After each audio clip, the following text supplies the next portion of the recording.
This might be a bit of a controversial take, but I've long since maintained that Lovecraft's own work was actually inferior to the works made based on what he wrote. Like, to dumb that sentence down to its most absolute basic statement, his work isn't actually very good. There, I said it. I've read The Call of Cthulhu, I've read At the Mountains of Madness, I've read The Dunwich Horror, and yeah, they're not actually incredible. Basically, man discovers mystery, man pursues mystery, man discovers an evil cult composed of people of colour that he refers to as apes and barbarians and talks at length about how disgusting and subhuman they are. Then, man scribbles down a very brief paragraph about how he saw the evil monster but it was so great and terrible that he could never put it into words, and then he goes mad. Seriously, you'll be following this tense narrative along, waiting for the big reveal, and the build-up will range between fascinating and ham-fisted, and then you'll finally see the monster, and every single time your character will announce that they could never possibly explain it, so there's no point in doing it. Yeah, I get it, creatures beyond our comprehension. Yeah, I get it, he pioneered a horror genre. Yeah, I get it, he was pretty novel for the time. Yeah, I get it, but also lazy. It's much easier to finally meet a horrible evil that's been pursuing you the whole time, leaving breadcrumbs for you to follow this web of fascination, and then just say, oh, but I can't tell you about it, than it is to actually describe it. Stephen King often fumbles the bag in the opposite direction, over-explaining a creature and giving it such a modest physical form that it's just not scary anymore. I was absolutely glued to Pet Sematary until King described the Wendigo so clearly that I could see its temporary Bratz tattoo that he'd won in the church raffle in my mind's eye. Lovecraft is the opposite. He tells you so little that you can tell his deadline was in 4 hours and he needed to get his manuscript to the nearest pigeon, or he wouldn't have gotten his bi-weekly tuppence and he'd have to go without coal and Deliveroo, so he just smacked in the final few paragraphs and called it a day. When I tell people this is my opinion of Lovecraft, they say, oh, but you've not read The Ketchup of Heinz Castle. Oh, but you've not read The Textiles and the Turing. Oh, well, obviously that's why you have such a bad impression of his writing. You've not read the best ones. Just reeling off names of shit I will never, ever, ever read. I'm sure there are a few outlier good stories, but I read the ones I read and just thought, yeah, I've seen what I need to see. I don't need to be a chef to know that my food tastes like shit, and I've had 3 whole dishes at this establishment, and they're full of eugenics. Someone can tell me they dislike Star Wars after episode 4. I don't expect them to watch all 3 trilogies, every spin-off, and read all the books before they have an informed opinion. You see, Lovecraft has a bit of a well-known penchant for racism. We all know the name of his cat after all, I don't need to repeat it, and I've heard a lot of people say, well, they were all racist back in those days, you can't be blamed for that. But you see, my fellow learners, Lovecraft was fucking wildly racist for his time. Like other people walking around in 1910, 40 years before the civil rights movement, looked at him out of the corner of their eyes and thought, Christ, this guy has some issues. Lovecraft, to keep a long story short, was a mega alt-right-wing shut-in who sat at his desk all day hating black people and Native Americans. His anxiety about ever leaving his home kept him from meeting people, and as a result, he just kind of bitterly sat in his own miasma of outward-facing hatred, and it poisoned him. He just built up all these theories and perceptions and prejudices in his head until he not only feared, but hated every person outside his front door. A lot of people hear about Lovecraft being an awkward shut-in and disregarding the reams of xenophobia this man spouts, go, oh my god, he's so relatable, that's so me. My god, get therapy. Lovecraft was so anxious that when he began to suffer with stomach pains, he sat with them for months or even years out of fear of going to the hospital, until they got so unbearable that he was eventually forced to leave his front door. At this point, the stomach cancer that had absolutely blended him like a smoothie got the best of him and he died in agony. So yeah, remember to regularly check your testicles for lumps, and remember that even if you don't have breasts, you can get breast cancer. Make sure you go to your GP if you have any concerning symptoms, and no, this is not a joke. But to return to my original point, the works made on Lovecraft's writings are always vastly better than anything he has ever produced in my opinion. Not only Bloodborne, which for the record is a game I do not like to play because I feel like it plays like shit, but it captures this feeling of insignificant terror better than Lovecraft ever could. In Dark Souls games, you are always a tiny pawn in a situation you can't control, being rolled over by uncaring gods. You never work with them, you never in on their plans, you're just some ant running around at their feet while they focus on themselves, dealing with the fallout of whatever dumb ideas this powerful echelon of freaks suddenly decides to enact. As you can imagine, this concept flourished brilliantly in Bloodborne, a world full of powerful elder gods that don't even register you scurrying around on ground level. Like when you see a snail in the road and pick it up to fling it in a bush, you've not really asked the snail what they want, what it was doing, whether it wanted to go in the bush or whether it was trying to leave that particular bush in the first place. You don't even consider it capable of thought enough to know what's happening. The elder gods in Bloodborne are a lot like that too, and obviously you're the snail. But there are other Lovecraftian concepts floating around all over the place. The tabletop Call of Cthulhu RPG, movies like The Thing, games like Darkest Dungeon, even the movie Alien has loose roots in Lovecraftian writing which become more and more pronounced as the series goes along, but unfortunately the series also gets a lot more shit, so whatever. Lovecraft's own stuff?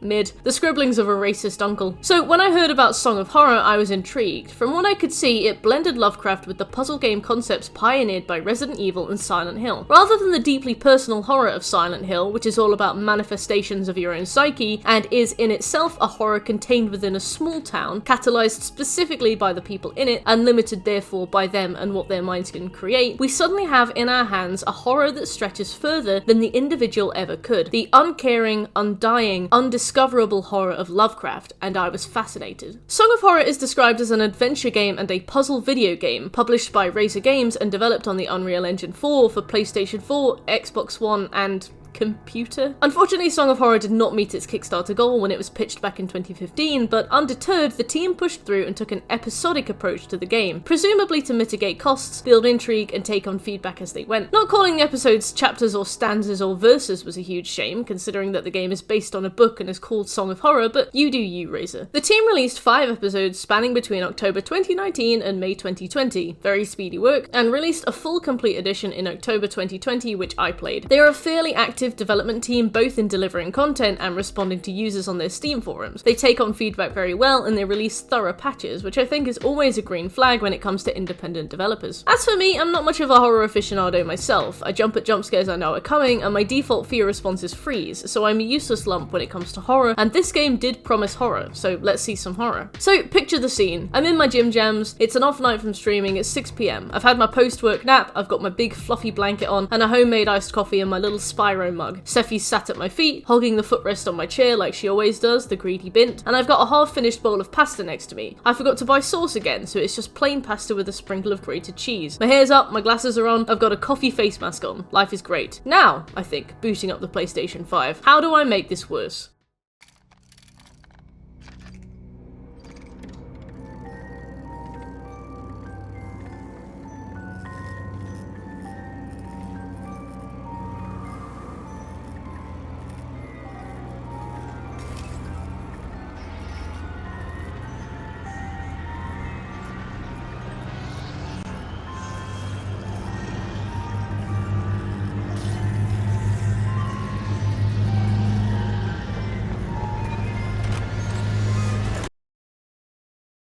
Song of Horror comes packaged with a very unfamiliar brand of difficulty. Off the bat, we have E.T.A. Hoffman, M.R. James, Edgar Allan Poe, and H.P. Lovecraft. Those are our difficulty selections. Not easy to hard or baby to ultimate, but authors' names. I saw one person claim there's an unlockable Clive Barker difficulty too, but I've seen nothing to imply that this legendary difficulty setting is legitimate. Like the Sasquatch in San Andreas, it will remain an urban legend of gaming. Still, difficulty-wise, I did struggle to understand the exact differences. I know all difficulties are permadeath except Hoffman. During the game, you'll be given a selection of characters, and when they die, they properly die, so you just have to cope with that, except in Hoffman. It's not considered the proper way to play the game by the developers, who want you to feel the loss of the characters, and I think that's valid, but it's an option there if you want it, and although I picked Edgar Allan Poe difficulty as my starter, I'm sure I would have enjoyed the game just as much without permadeath. There are enough characters for you per episode that it's not really a massive issue. It's an easy crutch way to sprint through the game if you really want to, and it doesn't magically make it less scary, it just makes it a bit easier. Trust me, this game is plenty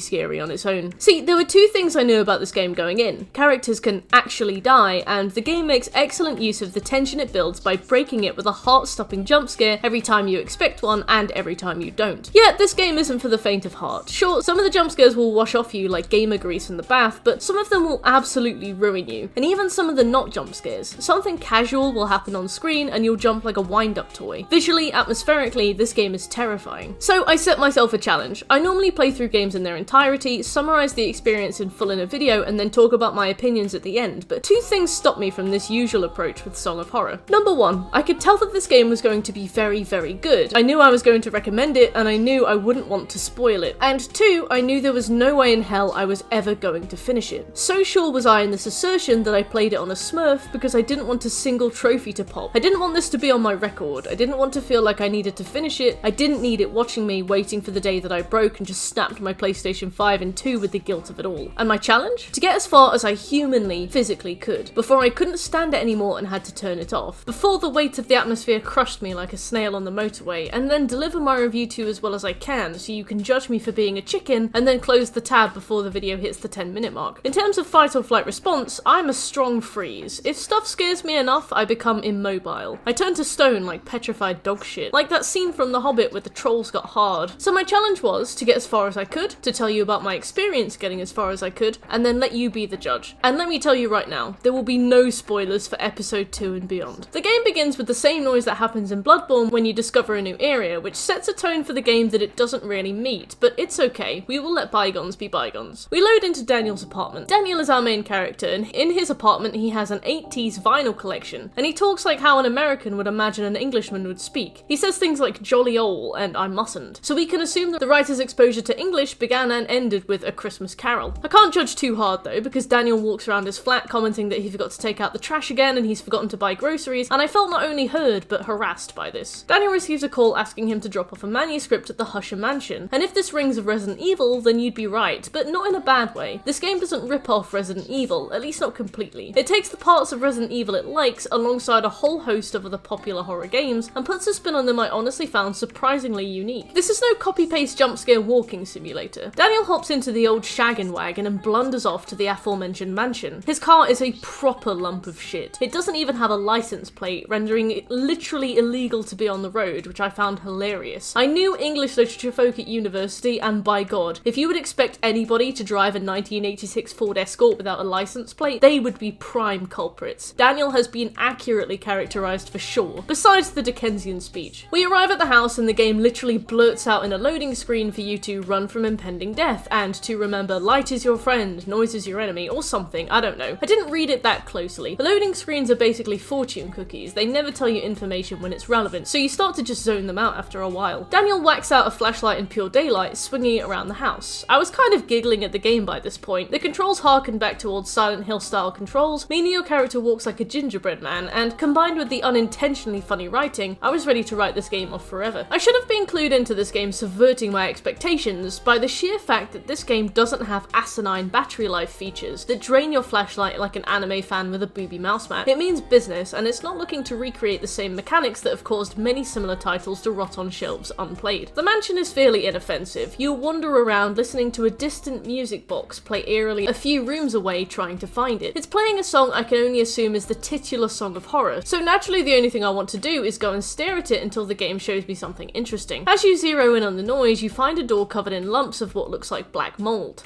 Yeah. Probably not suspicious, you and Daniel both muse, and you walk right in. Why not? Well, you find out. The door swings shut behind you. Not unusual for a game that loads one room at a time, but immediately it dissolves into nothing, just turning into a wall with the shape of a burned man on it. Uh-oh. I actually felt a bit of panic spring up in me here, that familiar bit of chunder sitting patiently at the base of my throat, and I ran to see what had happened. My character, king of the vibe, and my emotional rock, fucking lost his mind. He just started screaming, quite understandably, and the game turned to narration. Daniel recites that he wandered for days, screaming and shouting for help in the pitch black. He commented that he could hear voices both close and far away, like they were on the other side of the wall from him, trapped in their own corridors of rock. It reminded me a lot of the Junji Ito comic, The Enigma of Amigura Fault, which is a comic that also stuck hard with me in my frail claustrophobia. Maybe there's a connection. Daniel falls asleep, and honestly, the visuals in this cutscene really threw me for a loop. They were actually scary, but also so stylized and cool, like these twisted, screaming skulls all around Daniel as he cowered on the floor. After an introduction that didn't necessarily promise quality, I was suddenly gripped. I'm not really sure why, I just felt dread, but I desperately wanted to understand where Daniel was, and for what purpose, whether the faces kept him here, or were trapped here with him. Daniel continues, "Just hallucinations, nightmares, black nothingness, and the song from that music box. Trapped in this impossible place, I wondered if I was going to die there." And cut. Excellent work, Daniel. As our hero despairs in the dark, his friends and colleagues wonder where he is. Thankfully, this man has made the effort to create connections with others, and his absence is missed after only 3 days, to the point where it's enough of an anomaly that they realise they need to start retracing his steps. That is a rarity when you think about it. Daniel has definitely prepared well for the eventuality that he might go missing suddenly. At this point, you can pick from a selection of characters to play as. We've got Sophie, aged 40, wearing a turtleneck, apparently Daniel's ex-wife, so shout out to her. There's Etienne Bertrand, 45, a sales manager at Wake Publishing, Alexander Laskin, 59, a housekeeper at the Husher Mansion, and Alina Ramos, 32, an electrical technician. What's next, a plumber? In a game? No. For real though, I did appreciate the game for truly making a cast of everyman characters. No combat backgrounds, no weapons, no military training. You're not Leon Kennedy busting in all over Salazar's face, you're James Sunderland tripping and falling through a spooky ghost town, binging sertraline and running out of Kleenex in the face of his springtime allergies.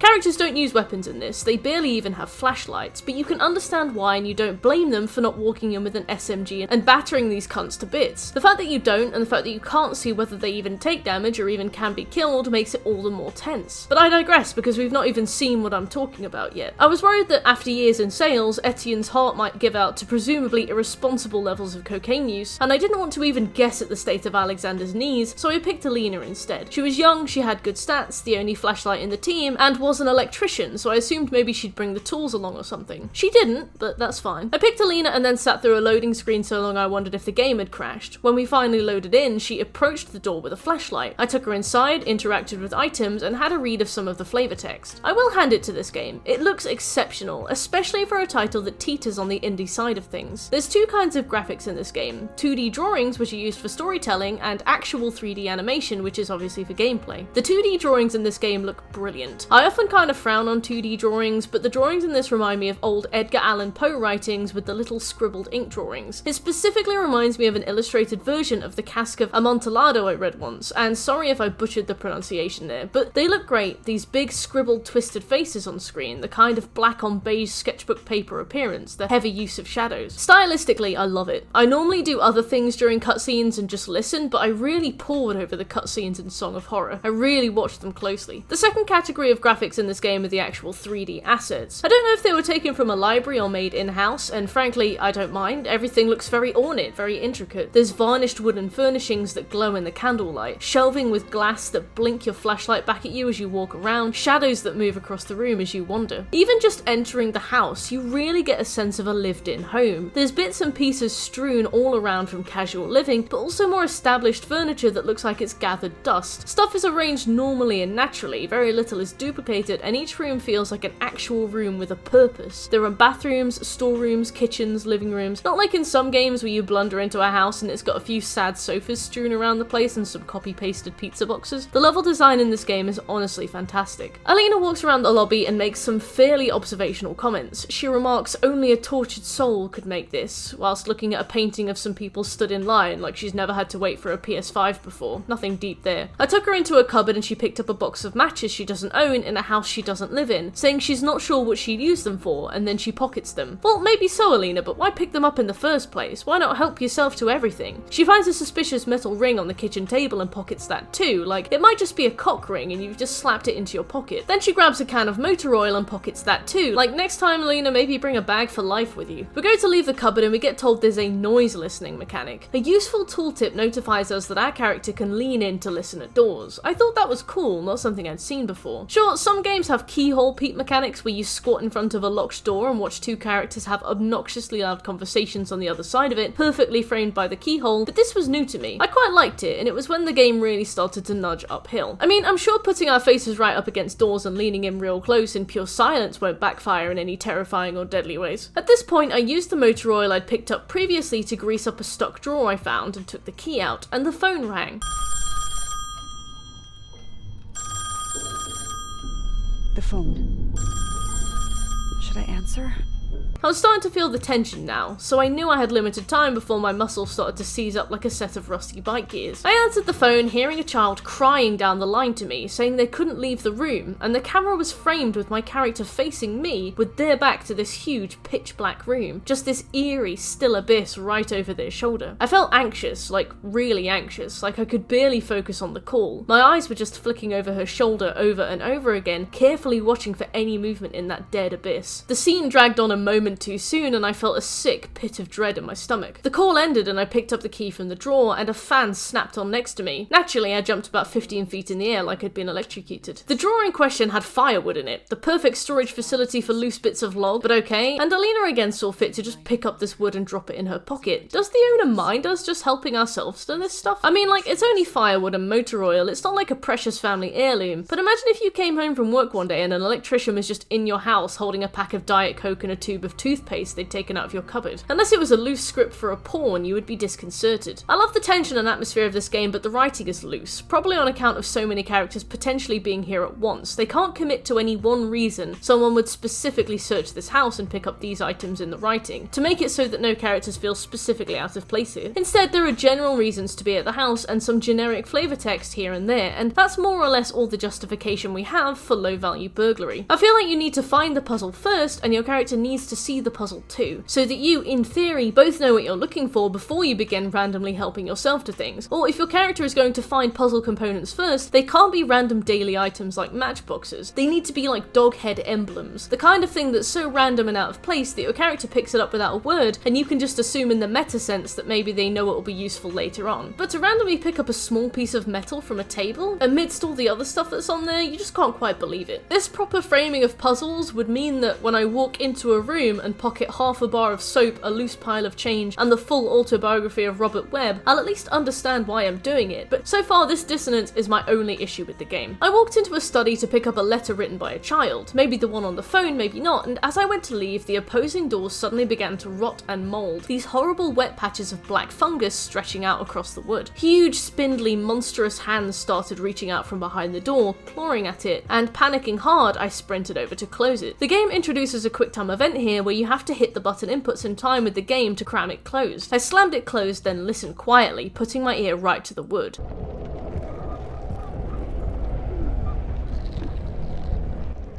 I heard a whooshing noise behind it. It was creepy. Not the noise itself. The noise is fine, it's just like wind. But what freaked me out more was my fascination with it. Like, you really want to know what's behind the door. You're really curious. You really want to see what's making the noise, but you know it will kill you. It's like standing on a bridge with your phone in your hand, like when you get intrusive thoughts about dropping it off the side. Your instinct betrays you in a way and you feel like you can't trust yourself. Long story short, I decided not to go through the door. I left through another door and returned to the hallway. The game suddenly took control from me and the camera zoomed onto the stairs as part of a cutscene, so I suppose I needed to go up them. Now, this was a little bit more in line with my character's motivations. Alina wants to look around the house, so naturally, walking up the stairs is quite aligned with that. I can understand why she would go upstairs. I don't understand why she's picked up the Lord of the Rings box set from this guy's coffee table and crammed it into the waistline of her jeans. This is better though. I went upstairs and entered a room I soon discovered to be a bathroom with a creepy curtained shower that I didn't dare go near. I picked up a cloth and just played around with it for ages. The physics in this game are wild. I put it into my inventory, then flinched hard when I heard something suddenly run right up to the door of the bathroom from the outside, then stand still, just lurking against the door, waiting for me to open it. It shit me right up. I didn't move. I just stood there, frozen, terrified. Eventually it went away. I sat still for a bit longer, just to be sure. Once I'd shaken the rigid limbs back to life, I stepped back out onto the landing. It was still. There's a door here on the landing also covered by black mold stuff, and it can't be entered, so I stepped out onto the balcony. There were some kitchen tongs out here, and again, bizarrely, my kleptomaniac character just crammed them up her sleeve. One note I felt fit to mention here was, when you interact with items you can pick up, your only options are use or combine. But you can't use an item if you've not picked it up yet, so it would be better if you just picked up an item automatically with X, like with Resident Evil or Silent Hill, and then were able to specifically use or combine them from the inventory. I don't know if there's a specific reason for this mechanically yet, but at this point it comes off as superfluous. At this point I picked up a remote control and a radio flared up so loud I jumped in my seat. Enough of this shit, I grumbled and went back inside. A kid ran past me. I fucking hate kids in horror media. Like, you see a kid and you know weird shit is afoot, but still the game was clear. I needed to follow the kid. So I paused the game and I walked away, and I came back 7 hours later when I felt I could appropriately handle what might be waiting for me. At this point I was so nervous that I clicked a note, accidentally clicked off it with a shaky thumb, and then couldn't figure out how to open it again so I could read it. So yeah, a more easily findable collectibles tab might help, especially if you're going to make a game that has my fingers shaking. I didn't look super hard for it, to be fair, because I was a bit more interested in what what was going on in the game. Maybe it's in the main menu, I'm not sure, I didn't check, but I think your archive of collectibles, particularly if they're written, should be very clearly signposted so you can refer to them later. As I explored the house more, I started to experience some really fantastic uses of Resident Evil inspired camera angles. Every camera angle in this game is fixed, as with the game's apparent inspiration, but it's done really, really well. It's as though someone sat and sketched out each shot in the game like a painting, figuring out the best way to allow a player to explore, but also frame the room in an interesting way and conceal or reveal certain important details as they blink into shot. There's shots where you're peering in through a window like a dedicated peeping Tom, shots from above while you walk down narrow corridors, wide pan shots as you head up the stairs, allowing you to keep an eye on the lower floor corridor while your character blissfully walks around. So many of these angles were obviously picked with so much care and, as we'll learn later, start to really masterfully present some subtle but terrifying scares as the camera switches just in time to see a scare that your character is facing away from, and you're just stood there panicking while Alina picks her nose and scratches her bum. I wandered around nervously with my fingers over my eyes, listening at doors and dawdling out of panic. The game occasionally gave me heartbeats which would thump erratically, and I was never quite sure why. I assumed it was when things were getting tense to demonstrate that the character was nervous or that there was something nearby, but unless it actually has a purpose, personally I felt the game would be better without it. And if it does have a purpose, let me know. Unless you did tell me in a tooltip and I skipped it, because I am known to do that. The game is tense enough without the heartbeats, and I felt like less is often more. As I walked back from tailing that weird disappearing kid, there was a loud noise at a door, and I debated for several minutes on whether or not to go in. And when I say several minutes, I mean I got up and went to make dinner for a bit, nervously wiping down the countertops and aggressively supervising the beef. There's awesome ambient noises all the time in this game, like footsteps in the house that walk all around you, sounding like they're walking right above your head, right next to you, just on the other side of walls or doors. It's so creepy. This game has easily got some of the best ambient noise I've ever seen. I was terrified. You can hear floorboards creaking and furniture being dragged all the time, but the house is silent and unmoving. Your character can hear it too, and it's not rare for your character to actually glance up when you hear a sound near you. It's very immersive, and I really like that detail. The mansion is pitch black, illuminated only by candlelight, or if you're playing Alina, your flashlight. The lighting in this game is incredible. When your character leans in to listen to doors, you see their face so lightly illuminated. I would stare hard at their face like a lifeline in a weird way. Like, in a way I've not done before, I knew their faces were a safe area on the screen, so I would just instinctively stare at them like I trusted them to keep me safe from the terrors. Whenever aspects of the game changed, I would tunnel vision and stare at my character just for this hollow feeling of safety. Like, if there was a jump scare, it won't be on this particular part of the screen. I'm safe in this part of the screen. Only look at this part of the screen. The freeze was beginning to set in, and I knew I wouldn't last much longer, but I was desperate to see more and understand what was going on in the house. I actually did want to read and explore, but the tension was so extreme that it was getting me worse than the jump scares were. Sure, some of the jump scares got me very bad, but it was the tension that was breaking me like a breadstick, scampering just outside the door, leaning in to listen at a door and hearing this writhing alien noise outside, waiting for it to go. These camera angles that made me feel watched, or like things were lurking just off screen, waiting to ship me up. Still, eventually I broached the door. It was a small, narrow corridor with a wooden board at the end. Something had very obviously been dragged under that board. Nuh-uh, I'm good. I picked up a screwdriver off the floor and I fucked right off. At this point, I had an inventory absolutely crammed full of things I didn't really know how to use. I feel like in Resident Evil and Silent Hill, you'll often find one or two puzzles and then you'll walk around the environment and find the tools you need to solve them. The tools will often be found in steps too, like you'll find a key and that key might open 3 new doors, and in these new doors are parts of a crank that you'll use to locate a new area, and the new area will have the item you need to bring back to finish the puzzle. In Song of Horror, you tend to walk around just accumulating items you have no idea whether you'll need and can't really justify your character randomly picking it up. This game is essentially a puzzle stealth horror game, so you have the exhaustion of figuring out puzzles lumped alongside the exhaustion of playing in stealth, topped off with the exhaustion of being scared and feeling this constant tension, which culminated in a game I struggled to weather for too long. Song of Horror apparently comes in at around 19 hours, which is not something I believe is in its benefit. Alien Isolation boasted a similar time of 20 hours for a single playthrough, and I honestly wished I was dead after the first 2. Resident Evil can easily be done in about 2 hours, even though your first run might take you anywhere up to 10, and this works because puzzles are very intense on the brain, and a very puzzle-heavy game works better when it's short and sweet, packing a lot of memorable moments into a short time. Sure, this game is split into 5 episodes, and you can choose to tackle these episodes with however much time you want between them, but I mean, come on. Obviously people are going to buy a complete edition to play it through, and this is a marathon of puzzle-based survival horror. I think drip-feeding items would be a bit less overwhelming. Like, ultimately I respect the design decision, but I think these layers of fear fear, haha, will make this game a hard game to play for the first time, particularly with the threat of permadeath, which I was about to understand very thoroughly indeed. This game is just about juggling a bag of shit, your own nerves, and any focus you have to spare. I walked across the hallway and saw a very scary door. It was a double door made of wood with a huge window in each individual half. However, inside the room, it was pitch black, darker than any natural darkness, like abyssal black, obviously a supernatural blackness. It was scary. I listened to it. There was definitely something behind it, moving around. Alina heard it too, obviously, since she was our earpiece. I suddenly felt a bit of morbid curiosity. If I can hear the enemy beyond it, and Alina can hear the enemy, will she still go through the door if I click for her to open it? Surely if Alina knows there's something in there, she'll shake her head at me and tell me to fuck off. I told her to open the door. Alina, the silly bitch, nodded her head, dutifully swung the door open, and was grabbed in a split second by clawing black tendrils that shot out of the darkness. Yanked into the pitch black beyond with hardly a sound, Alina was gone inside of a frame and the doors slammed shut. Alina's story has come to an end, the game told me, and I tried to straighten out the glasses I'd whacked off my face in terror. Yes, I thought, I guess her story has come to an end. A loud and very violent end. I thought about what was waiting for her on the other side. Death? Maybe if she's lucky. Considering the genre, something told me there was something far worse in store for her. I flicked through the remaining characters and I grabbed Etienne. He was sharply dressed, had good stats, and he really needed Daniel's manuscripts. I've worked in companies with sales teams before, and they all do heaps of cocaine, so maybe that will give him a little bit of extra vigor, a bit of extra speed. Etienne marked into the house and found Alina's belongings upstairs. I also found a photo upstairs on a table, just a standard photo of the family, and I rotated it and moved it around so I could have a look at the back. On the back of the note it said, "Do not look at this photo." Oh jinkies, I thought, noticeably sweating. I turned it over and it had this really fucking weird face on it, which had replaced the photo of the family, smiling at me with this huge toothy grin. It was foul. I went into the garage and I found an item I couldn't use because the power was off. I then picked up a fuse box that had fantastically been screwed shut. Like, a conventional lock is just a bit too basic for Mr. Sebastian Husher Hill. Luckily, I had the screwdriver from before. This one was a fairly simple solution, all things considered. The garage door suddenly spasmed hard once I'd unlocked it, and I went to use my remote control, but again the power was off. Where's the generator? I mused for a while. Like, maybe in a basement? Please don't say there's a basement.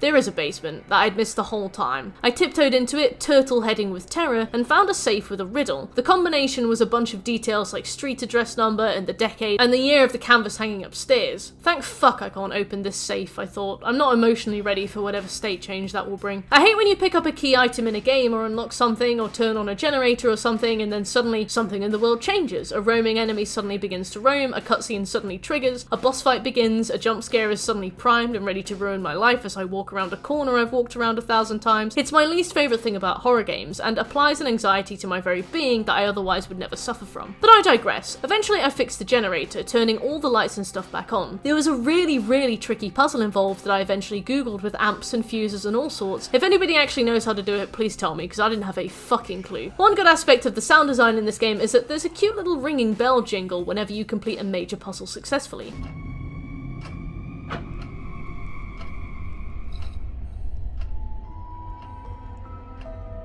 Like turning on the power or opening the garage door. It's a nice way to let you know you're making progress, particularly since the puzzles are so diffuse. I never really knew why my characters felt compelled to take the steps they did, personally. I'd have walked in, shouted for Daniel, and then just walked out of the house again. I couldn't understand why they were making such a thorough walkthrough of Sebastian's home, never mind start handling his house maintenance, so little sound cues like this helped me understand, at least in a meta sense, that I was achieving something. I fixed the generator and the lights flickered back on, and I was like, wow, this is pretty cozy. Will we just be in this comfy cozy house now, with all the lights on? Presumably not. I started to walk out when I noticed a pale white hand close a door I walked past.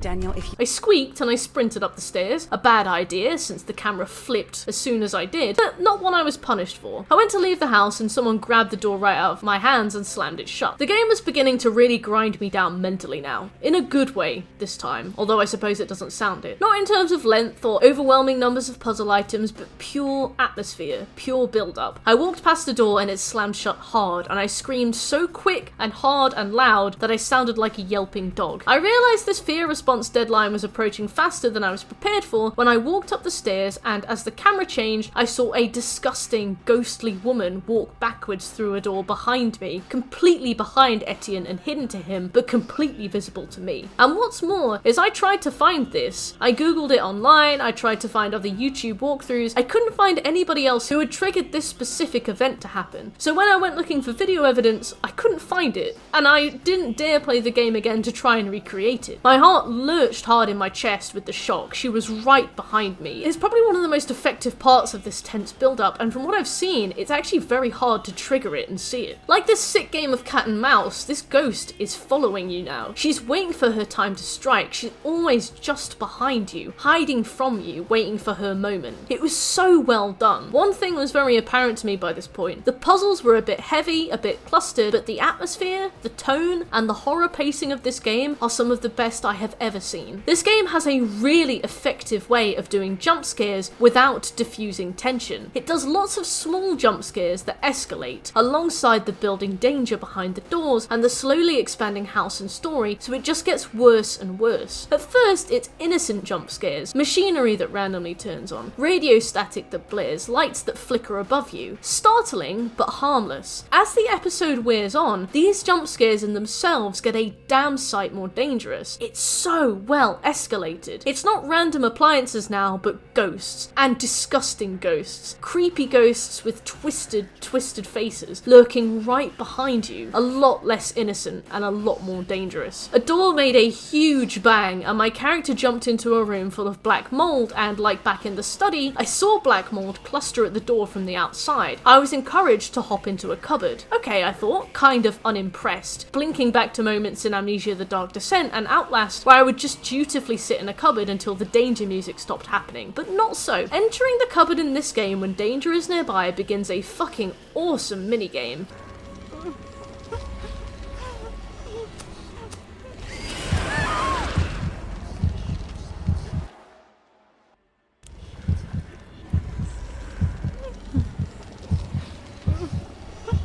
Your character will be standing in pitch black darkness in this huge abyss, and hands will start to grab at them, and you need to do a QTE to moderate your breathing, sort of like Until Dawn. Occasionally a bunch of reaching, screaming grey figures will lurch out of the darkness and scream at you and claw for you, startling both you and the character, and you have to force your character to relax and lower his heartbeat while you also try not to panic. It's like you're stuck in the situation together, and I find that so effective. Your character is completely facing you, so you're looking at each other, and it's this kind of like mutual dependence. The game reminds you not to look at whatever it is that's clawing at you, and that goes for both the character and you in a way. You end up just kind of staring at your character like this safe space on your screen, this like beacon of safety. You don't dare look away, and your character doesn't dare look away either. It's really creepy, really cool. This idea that looking at them will tip you over the edge and you'll fail, it's a theme explored in Lovecraft a lot, so it was good to see it explored here in a way that made it feel tangible. Usually reading about stuff like that, I'm like, why can you not look? But playing Song of Horror, I understood. It's cool. I found a few dolls lying around in a doll's house, so I smacked them into some of the rooms, but I never found all the dolls. I assumed at first finding one little doll that she represented the ghost I'd seen earlier, and that by confining the doll to certain rooms it would keep the ghost from roaming, but I think I was wrong. I was never quite sure anyway. As if my House of Horrors experience hadn't quite been enough, I activated a floodlight and was immediately shoved into first person and told to point it at the black mold door. Oh my giddy aunt, how I waited with piss running down my jorts for a face to pop up. It never did, and that somehow made it all the worse. By this point, the sheer amount of creepiness was making it almost impossible to move. I was so glad I played this on a Smurf account, knowing I would never, ever be able to get the platinum for this game. Upon entering the scary dark door, the game began to flash between derelict and not derelict, like blinking across from the other world in Silent Hill. Definitely, surely an homage, but Christ if the game couldn't get scarier. If you've got the stomach for tension and jump scares, you'll walk through this game with no problem. It's all it is, but you would be hard pressed to not get spooked by something. The game starts very slowly, but it ramps up, and after a while it's using the full catalogue of creeps to yank up the tension and fuck you raw with it. After I escaped this terrifying room, I found a note to Sebastian written by a fellow called Isaac. Isaac warned Sebastian not to listen to the music box, stating that it got in his head and played constantly, to the point where he couldn't eat, sleep, or even think, that he just felt like he was being watched. It's a bit late for that warning now, Isaac. Maybe he should have hung it over the door on a banner or something. Depending on your affinity for horror, you'll either be 20 minutes into this game or 8 hours. I was closer to the latter, so this letter came across almost laughably, like this music box is a mere memory to me now, from a time long forgotten. I continued with the game and returned to the scraped wood room from earlier with the screwdriver. I moved the scraped wood away and there was a ladder up to an attic. Amazing, I thought, sitting back in my chair. Amazing. I closed my eyes and I interacted with the ladder to climb it, and I didn't open my eyes for a good half minute, probably long after Etienne had finally set foot in the attic. The room is full of creepy paintings with horrible faces that your character sees fit to comment on. God, this place was gagging for a haunting with all the spooky shit they buy. Absolutely begging for a haunting. There was a crying girl in the corner of the room, obviously a ghost, still terrifying. I inched over to her, waiting to have my pants shit for me, and I interacted with her. She looked a little on the startling side, but thankfully she just gave me a note and in a flash she was gone. I climbed out onto some more scaffolding, let myself down and entered a bedroom with a note begging me not to leave the house. There's a ragdoll in here that I wiggled around for ages because the examination physics are really fun, but ultimately the room was disinteresting and I was glad to finally have some normalcy. There was a note in the bathroom saying the date was August 1998, and I briefly wondered whether I'd been in the game. 2 years old? I would have been great in this game. I stepped out into the hallway and after a weird moment where a bird crashed through the window, I panicked and ran through the door ahead of me. I died immediately. That was about as much as I could do, I reckoned. I reloaded. I brought in Sophie. Now, there is only one takeaway I have to give you with Sophie. There is one room, and I won't tell you which one, that from the outside sounds almost like there's an issue inside you need to help with. If you open it, you will instantly and horribly die. And that was my short and sweet time with Sophie. Thanks, Soph. With a wary sigh, I closed the application and considered it done. All in all, my time on this game had been long, painful, and straight up hard, but I wouldn't say it's a bad game, quite the opposite. There are a few things I didn't quite appreciate about the game design and its mechanics, but fucking hell, this is a good game. Song of Horror is good Lovecraftian writing, with solid roots in Resident Evil and Silent Hill, leaning, in my opinion, towards the latter since your character isn't a special trained agent like our friend Leon. It builds tension to points I've really experienced in any other game, using a mixture of slow burn techniques like spooky settings, subtle adjustments to the environment, and an unkillable danger lurking around every corner to make sure you approach things as slowly and pants-shittingly as you can, but with a mixture of jump scares thrown in to keep you on your toes and sweating over every step. This does work well alongside puzzles, since as you're doubling back all over the house to collect items and solve riddles, you often run back into familiar areas and get spooked by a nasty surprise waiting for you, alongside needing to check doors, even ones you've previously been through, in case there's instant death lurking on the other side. This adds a lot of tension and almost a kind of efficiency to your runs. You don't want to be opening too many doors, so you limit the run as much as possible to improve your chances of survival as much as you can. The puzzles are a bit all over the place, being that you just find items around and for no reason besides this will be used in a puzzle later, your character picks them up with so little regard for Sebastian's consent. It's jarring. Like, I have no idea why Alina saw fit to grease a drawer she had no reason to open, then pocket a wad of firewood inside that she saw no need to use. Having loads of characters exacerbates the problem. They're all inside the house for roughly the same reason. I can understand why they all need to be there, but having them take up different roles outside of the home, have different personalities, goals, and motivations, means the writers need to have generic reasons for them being there to solve the puzzles, and as a result, the writing is generic and it falls short. That being said, the meta reason of you, the player, wanting to solve these puzzles is often reason enough for most people to keep going in games like this. I think having some scribbled notes next to you while you play might help, but for me, I was fairly far into the episode before that idea occurred to me, and I was well and truly confused by what I was dealing with, so I felt frustrated and didn't want to make notes. There is a map in the game that I think indicates what needs to be looked at and stuff, but I didn't really look at it, and that's on me. Combining this constant mental juggling, keeping tabs on many puzzles in many rooms, and the many items you'll just be plucking off tabletops at a whim, with stealth you also need to be doing, and horror that's lurking behind you every step of the way, is very exhausting. And not in necessarily a good way. I doubt the writers wrote the word exhausting in the middle of a whiteboard and worked around that concept from the beginning. I don't think it was intentional. It's just a lot of very sustained focus, tolerance, and abstract thinking over a long period of time. 5 episodes spanning 20 hours is a very long time to be engaged. There's a reason games like Dishonored are about 6 hours total, and you might argue, oh, but it's episodes, it's designed to be played with space between. And I would counter, how many times have you binged a series you enjoy? We all know that when we're invested, we binge it until we hate it, and I don't necessarily see that as a bad thing. If you love a series and you get through that series in a weekend, all the power to you. You have very thoroughly enjoyed that series, you have resonated with it. But that to me indicates that if you love Song of Horror, then you are going to binge it in a weekend. If you don't binge it in a weekend, It means you've either got the self-control of the gods, a needless level of self-control can I say, because you are allowed to enjoy things that you like, or it means that you didn't enjoy it that much. Still, I appreciate cohesive writing, and while I could fully understand every character's reason to enter the house, and every character's reason for exploring the house, their random kleptomania just never felt justified. It could be because I played Alina, maybe Sophia or Alexander had better reasons to explore, but I didn't try very much beyond Alina and Etienne, so I never saw it. Still, the cast of characters was great. It sounds weird, but I appreciate that the age ranged and varied so well. The youngest character I saw, Alina, was 32, and I find that rare in games. Often we get protagonists ranging between about 18 and 30 in age, and while I can believe that younger protagonists are better in more athletic games like Horizon Zero Dawn, Resident Evil, or Dying Light, this game isn't so much about agility as it is about a wider variety of characteristics, strengths, and weaknesses. Sure, your characters do have strength stats and they do matter, but they have others too. Speed, stealth, serenity, the latter seeming to be a person's predisposition to madness and their resistance to it. I liked that.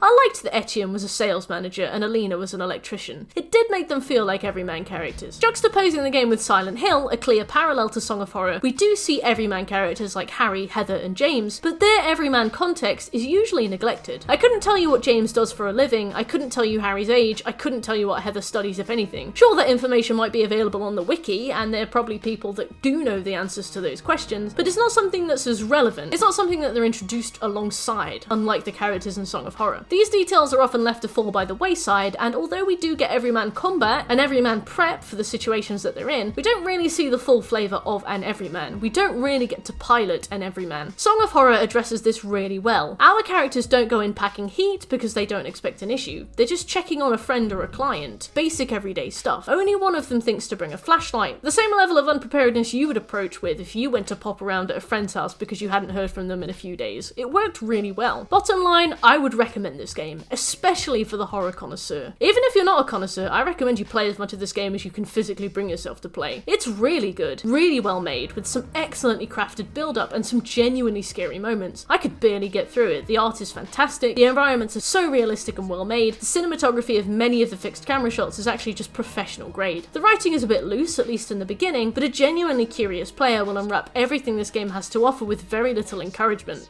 It's good. It's really good. I'm honestly gutted that I couldn't stomach more of it. It might be one of the best horror games I've ever played. Sure, I can't speak for the game beyond episode 1, but you'll have to do that for me. Thank you for watching my review of Song of Horror. If you enjoyed it, please like the video, comment your own thoughts on the game, and subscribe to me here on YouTube. I post content as often as I can here, including game rankings, reviews, and PlayStation trophy discussion, so if that sounds like something that appeals to you, make sure to subscribe so that you never miss another upload from me. Furthermore, I stream all my gaming over on Twitch, so run over to twitch.tv/MokeKK for streams every other day at 7 PM UK time. Thank you as always for watching, and I'll catch you in the next one.